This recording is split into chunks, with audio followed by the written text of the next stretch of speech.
Ojo. Ah hokkani. Ojo matasavvur ne? Az qoldi ha, vallahi az qoldi. Ma qachon bitadi deganlar mana az qoldi. Ma sirchilik bitib bo'ldi mana. 150 bin fan.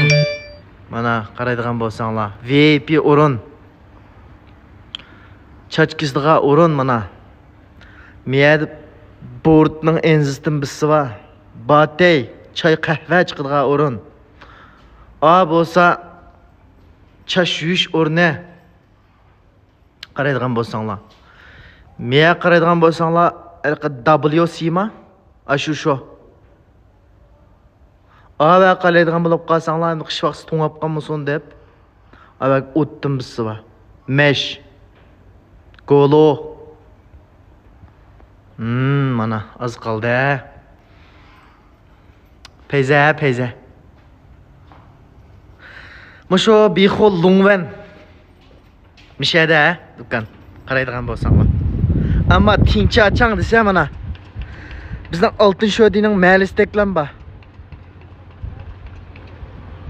Usab qolmaysizlar. Hamma biznes bor, to'qsizdan boshqa har qanday biznes bor miyada. Mishak kasanglam. Mana.